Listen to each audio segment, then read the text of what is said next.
வணக்கம். இன்னைக்கு நம்ம பார்க்க போறது ராகு கேது பயிற்சியை பத்தி பார்க்க போறோம். ரிஷப ராசிக்காரங்களுக்கு ராகு கேது பயிற்சி எப்படி இருக்க போகுது அப்படின்னு. ரிஷப ராசியில பிறந்த கார்த்திகை நட்சத்திரம், அது போக ரோகிணி நட்சத்திரம், அது போக மிருகசீரிட நட்சத்திரம். இந்த 3 நட்சத்திரத்துக்காரங்களுக்கு இந்த ராகு கேது பயிற்சினால் எங்களுக்கு நல்லதமா இருக்குமா அப்படின்ற ஒரு கேள்வி. காரணம் படிக்கிற பசங்கள்ல இருந்து மிட் ஏஜ்ல இருந்து வயதானவங்க வரைக்கும் எல்லா கேட்டகரியிலும் நீங்க இருப்பீங்க. பட் என்னன்னா ராகு கேது நமக்கு நல்லது பண்ணுவாங்களா இல்ல கெட்டது பண்ணுவாங்களா?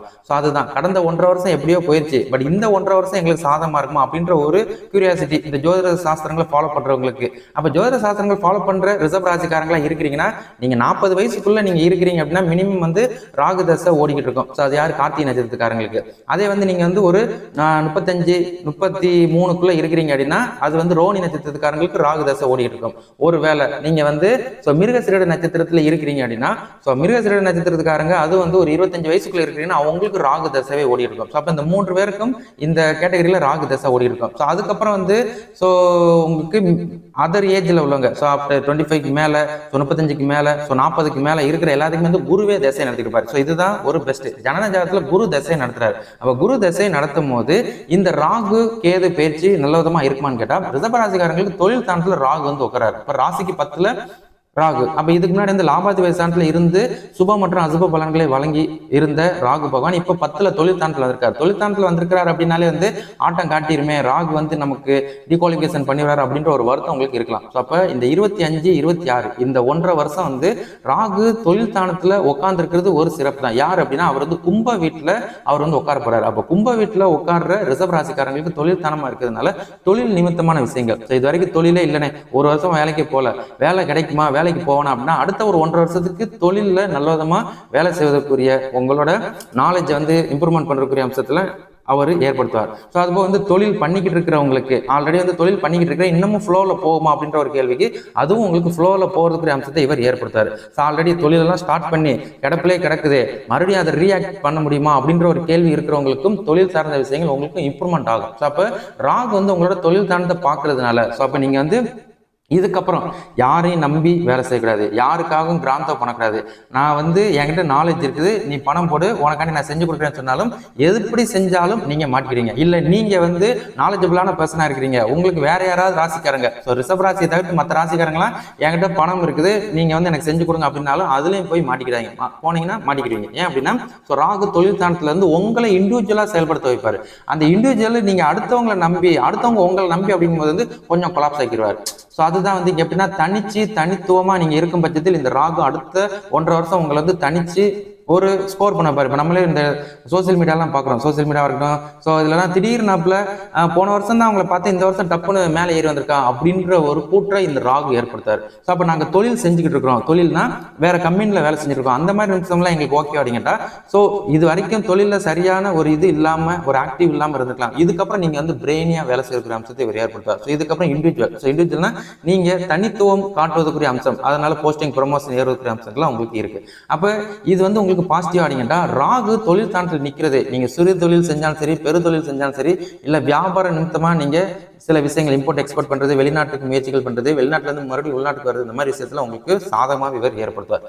அப்ப இந்த ராகு உங்களுக்கு சாதகமான பலன்கள் தான் உண்டு பண்றாரு அப்படின்றத நினைவு வச்சுக்கோங்க. ரெண்டாவது படிக்கிற பசங்களுக்கு, வயசானவங்களுக்கு, இந்த கேட்டகரியில் உள்ளவங்களுக்கு சாதகமா ராகு இருப்பாரான்னு கேட்டா ராசிக்கு 10ல ராகு வர்றாரு. அந்த படிக்கிற பசங்களுக்கு இதுக்கு ரொம்ப இது காட்டாது. மற்றபடி இந்த பசங்க கவனம் தேவை. நண்பர்கள் மத்தியிலும் படிக்கிற விஷயங்களையும் வெளியே அங்கங்க சுத்தாம நீங்க வீடு உண்டு, படிப்பு உண்டு, ஸ்கூல் உண்டு இருக்கும் பட்சத்தில் அது ஓகே தான். அதை கொஞ்சம் அன்வான்டா நீங்க எடுத்துக்கிட்டீங்கன்னா மாட்டிக்கிறீங்க. ஏன் அப்படின்னா சின்ன பசங்க எல்லாத்துக்குமே ராகுவே தசை நடத்திட்டு இருப்பாரு. அப்ப ரிஷபராசியில பிறந்த எல்லாத்துக்குமே அந்த மிட் ஏஜ் ஃபுல்லா ராகு தசை நடந்துகிட்டு இருக்கும். அப்ப ராகு தசை நடக்கும் போதும் இவங்கெல்லாம் கொஞ்சம் வழி தவறிடக்கூடாது. இதுதான் ஏன் அப்படின்னா கார்த்திகை நட்சத்திரம், கார்த்திகை அது போக சூரிய மாதசை, சந்திர மாதசை, உங்களுக்கு செவ்வாய் தசை. இதுல 21ல தான் இருப்பீங்க. இதுல பிரச்சனை என்னன்னா ஒண்ணு இந்த மிருகசீரிடம், அப்படி இல்லைன்னா இந்த ரோஹிணி நட்சத்திரம், இவங்களுக்கு தான் இந்த ராகு தசை கொஞ்சம் துணிச்சல் கொடுப்பாரு. அந்த துணிச்சலை தவறுதலா நீங்க எடுத்துக்காம இருப்பது நல்லது. இதை தவிர்த்து அப்ப கேது எங்களுக்கு நல்ல விஷயங்கள் பண்ணுவாரா அப்படின்ற ஒரு கேள்வி உங்களுக்கு வரும். அப்ப கேதுன்னு வரும்போது இங்க ராகு கேது அப்படின்னா பரமபத விளையாட்டு மாதிரி.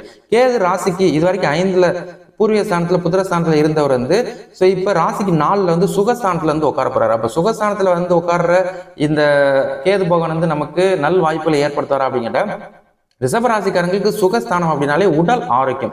ஸோ உங்களோட உடல் ஆரோக்கியத்துல கவனம் செலுத்துறது நல்லது. இது வரைக்கும் ஜென்மகுரு உங்களுக்கு இருந்தாரு. ஸோ ஜென்மகுரு இதுக்கப்புறம் ரிலீஸ் ஆக போறாரு. பட் இருந்தாலும் ஜென்மகுரு ரிலீஸ் ஆனா கூட அதுக்கப்புறம் உங்களோட ரிஷபராசியோட ஸோ உடல் ஆரோக்கியத்துல இவர் உட்கார்றது கொஞ்சம் உடம்ப டேக் கேர் பண்ணிக்கோங்க. சாப்பாடு விஷயத்துல கவனம். வயசானவங்களா இருந்தாலும் சரி, இல்ல சின்ன பசங்களா இருந்தாலும் சரி, மிட் ஏஜ். ஸோ எப்படின்னா கரெக்டான சாப்பாடு, கரெக்டான வேலை, கரெக்டாக உடம்பு ரெஸ்ட் எடுக்கிறது, இந்த மாதிரி விஷயத்தெல்லாம் கரெக்டாக ஃபாலோ பண்ணிக்கோங்க. ஏன் அப்படின்னா உடம்பை தான் இவர் கொஞ்சம் பாதிப்பதற்குரிய விஷயங்கள். ஸோ அது போக தீராத நோய் நொடி இந்த மாதிரிலாம் இருக்குமான்னு கேட்டால் நரம்பு சார்ந்த விஷயங்கள், கேஸ்ட்ரிக் பிரச்சனை, ஸோ அடிவயிறு வலிக்கிறது, மாதவிடாய் பிரச்சனை பெண்கள். ஸோ ஆண்களாக இருந்தால் உங்களுக்கு ரொம்ப டயர்ட்லெஸ்ஸாக இருக்கக்கூடிய விஷயங்கள் மட்டும் ஏற்படுத்துவார். அதுபோக ரிஷபராசியில் இருக்கிற உங்களோட பேரண்ட்ஸ் யாருன்னா அம்மா. ஸோ அம்மாவோட உடல் ஆரோக்கியம் உங்களால் தான் அவங்களுக்கு பாதிக்கப்படுமா அப்படின்ட்டுலாம் கிடையாது. ஸோ உங்களுக்கு ஒரு சில சிறு சிலவுகளையும் மன உறுத்தல்களையும் ஏற்படுத்தக்கூடிய அம்சத்தை இந்த கேது பகவான் உண்டு பண்ணார். அதனால அம்மாவுக்கு ஒரு ஹெல்பிங் ஹேண்டாக இருந்துக்கோங்க. அம்மாவுக்கு உரிய விஷயங்களை கரெக்டாக ஃபாலோ பண்ணிக்கோங்க. ஸோ உங்க அம்மாவோட உடல் ஆரோக்கியத்தில் அதிக இம்பார்ட்டன்ட் கொடுத்துக்கோங்க. மற்றபடி இந்த ராகு கேது உங்களுக்கு பரமபத விளையாட்டுக்கு தான் காட்டுவார். அப்போ பரமபத விளையாட்டுல ராகு உங்களுக்கு சுபராகவே செயல்படுவார். சுபர்னா தொழில் நிமித்தமா நல்ல நான் இந்த 1.5 வருஷம் எனக்கு இந்த ஒரு 1.5 வருஷம் கிடைச்சா போதும், ஒரு வருஷம் கிடைச்சா போதும் சொல்லிக்கிட்டு இருக்கிறவங்களுக்கு இந்த ராகு உங்களுக்கு பெனிஃபிட்ஸ். அதே இந்த கேது எப்படின்னா 1.5 வருஷம் உடம்ப பேணி காத்துக்கணும். ஸோ அதுதான் ஒன்று. உடம்பை பேணி காத்திங்கன்னா அடுத்த 1.5 வருஷம் பர்ஃபெக்டாக நீங்கள் ஓடுவீங்க அப்படின்றத நினைவில் வச்சுக்கோங்க. அப்போ மற்றவங்களுக்குலாம் கரெக்டாக இருக்குமான்னு கேட்டால் அந்த பொலிட்டிக்கல் பர்சனாக இருக்கட்டும், அதுபோல் அதர் ஸோ வியாபாரம், பெரிய வியாபாரம், ஸோ ஹையர் இதெல்லாம் பண்ணுறவங்க இன்வெஸ்ட்மெண்ட் பண்ணலாமான்னு கேட்டால் ஸோ நீங்கள் என்ன அப்படின்னா அரசியல் ரீதியாக இருக்கிறவங்களுக்கு தொழில் ஸ்தானத்தில் ராகு இருக்கிறது. இதுக்கப்புறம் உங்களோட கம்யூனிகேஷன், ஸோ மக்கள் திரட்டுறது, ஸோ உங்களோட ஓட்டுக்குரிய விஷயங்கள்லாம் நீங்கள் ஃபாலோ பண்ணிக்கலாம். ஸோ அதெல்லாம் உங்களுக்கு நல்ல ஒரு கம்யூனிகேஷன் இருக்கும். இதில் என்ன அப்படின்னா ஸோ இன்வெஸ்ட்மெண்ட் அப்படின்றது ராசிக்கு 10ல் ராகு இருக்கனால இன்வெஸ்ட்மெண்ட் பண்ணுறதுல கொஞ்சம் கவனமாக இருக்குங்க. ஸோ இன்வெஸ்ட்மெண்ட்டாக இருக்கட்டும், ஃபாரெக்ஸ் ட்ரேடிங்கு, ஸோ ஒருத்தரை நம்பி நான் இது போட்டிருக்கேன், அடுத்த 1 வருஷத்தில் இவ்வளோ எடுத்துருவேன் அப்படின்ற ஆசை வார்த்தைகளுக்குள்ளே போயிடாதீங்க. ஸோ வீடு வாங்குறது, வாகனம் வாங்குறது, உங்களோட எண்ணம் செயல் உங்கள் இன்கம் பேசஸ் அறிந்து நீங்கள் இது பண்ணிக்கோங்க. பத்திரம் எப்படின்னா எந்த ஒரு விஷயம் செஞ்சாலும் பிளாக் அண்ட் ஒயிட் மோஸ்ட்லி வச்சுக்கோங்க. எப்படின்னா இவர் இருக்கிறாரு, அவருக்கு நான் செஞ்சு கொடுக்குறேன் அப்படின்ற இந்த வாக்கு, இந்த நாவ் மாறிக்கிட்டே இருக்கும். அதனால பிளாக் அண்ட் ஒயிட் செஞ்சுக்கோங்க. பிளாக் அண்ட் ஒயிட் செஞ்சுட்டுன்னா அடுத்த ஒரு 1.5 வருஷம் நமக்கு பிடிமானம் கையில் இருக்குது அப்படின்றத மைண்ட்ல வச்சுக்கோங்க. மற்றபடி இந்த அதான் நீங்கள் வெளிநாட்டுக்கு முயற்சிகள் பண்ணிக்கிட்டு இருக்கிறவங்களுக்கு, வெளிநாட்டுக்கு படிக்க போகணும்னு முயற்சி பண்ணுறவங்களுக்குலாம் வெளிநாட்டுகளுக்கு வாய்ப்புகள் இருக்குது. ஸோ அது நீங்கள் ஸோ கார்த்திகை நட்சத்திரமா இருக்கட்டும், ஸோ ரோஹிணி நட்சத்திரமா இருக்கட்டும், அதுபோக மிருகசீரிட நட்சத்திரம் உங்களுக்கு இந்த மிட் ஏஜ்லாம் ராகுவே தசை நடத்தாரு. அப்போ ராகு தசை நடக்கிறவங்களுக்கு வெளிநாட்டில் செட்டில் பண்ணுவதற்கு, ஸோ விசா அப்ரூவல் ஆகிறதுக்கும், ஸோ சிட்டிசன்ஷிப் அடிப்பதற்கும், வெளிநாட்டிலிருந்து மறுபடியும் ஊருக்கு வர்றதுக்குரிய விஷயத்தை இவர் ஏற்படுத்தார். ஸோ வாய்ப்புகள் இருக்குது, கரெக்டாக பயன்படுத்திக்கோங்க. அப்போ ராகு கேது கெட்டது பண்ண மாட்டாங்களா அப்படிங்கிட்டா ஜாதகனோட நிலை அறிந்து இவங்க வேலை செய்வாங்க. அப்போ நீங்க கெட்டவர்களா இருந்தீங்க அப்படின்னா இது கெட்ட விஷயங்களே தூண்டி விட்டுரும். அதே அப்போதெல்லாம் வேண்டாம், நம்ம வேலை உண்டு, நல்ல ஒரு இவங்களா இருந்துக்கிடுவோம், ஸோ சூழ்நிலையை நமக்கு சாதமாக பயன்படுத்திக்கிடுவோம் அப்படின்னு நினைச்சிட்டிங்கன்னா உங்களுக்கு சாதமாகவே இது இருக்கும் அப்படின்றத நினைவில் வச்சுக்கோங்க. இந்த ராகுகேது பயிற்சி மட்டும் வச்சு உங்கள் ராசி செயல்படாது. ராகுகேதுக்கு அப்புறம் இதர கிரகங்கள், மற்ற 7 கிரகங்கள் வேற இருக்குது. இதில் சனி பயிற்சி, அதுபோக குரு பயிற்சி வேற நடக்க போகுது. ஸோ இந்த ராகுகேது பயிற்சியும் ஒரு அங்கம். ஸோ இவங்க ஒரு 25-50% உங்களை ஆட்கொண்டு கொடுவாங்க அப்படின்றத நினைவில் வச்சுக்கோங்க. மற்றபடி உங்களோட ஜனன ஜாதகங்கள்லாம் குரு தசை ஓடுறவங்களுக்கு சிறப்பாகவே இருக்கும். நீங்கள் ஜனன ஜாதகத்தை டபுள் செக் பண்ணிக்கோங்க. குரு தசை ஓடுற ரிஷபராசிக்காரங்களுக்கு ஓகே ரகம் தான். சந்திர தசை ஓடுற ரிஷபராசிக்காரங்களுக்கு ஓகே ரகம் தான். ஸோ அதே சனி மாதசை ஓடுற ரிஷபராசிக்காரங்களுக்கு கொஞ்சம் முரண்பாடு காட்டும். அதே புதன் மாதசை ஓடுற ரிஷபராசிக்காரங்களுக்கு ஓகே ரகமாக தான் இருக்கும். அதனால சனி மாதசை ஓடுறவங்களும் ராகு மாதசை ஓடுறவங்களும் மட்டும் எப்பயும் கவனமாக இருந்துக்கோங்க. உங்களோட ஜனன ஜாதகத்தில் சனி தசை ராகு தசை நடக்கிற ரிஷபராசிக்காரங்க ஸோ இன்வெஸ்ட்மெண்ட் பண்ணுறது, அடுத்தவங்களை நம்பி வேலை செய்கிறது, அடுத்தவங்களுக்காண்டி ஸோ இம்பார்ட்டன்ட் கொடுக்குறதுலாம் கொஞ்சம் கவனம், எல்லாத்தையும் பிளாக் அண்ட் ஒயிட் பண்ணிக்கிறது நல்லது அப்படின்றத நினைவில் வச்சுக்கோங்க. மற்றபடி உங்கள் ஜனன ஜாதகத்தில் இன்னமும் யோகாதிபதி தசாபதி நடத்தினா ஓகே தான். ஸோ மற்றபடி ராகு கேது பயிற்சி உங்களுக்கு சுபமா அப்படிங்கிட்டா ராகு சுபமாக இருக்கிறாரு அப்படின்றத நினைவிலே வச்சுக்கோங்க. கேது உங்களுக்கு ஹெல்த்தை டேக் கேர் பண்ணிக்கோங்க. சரிங்களா?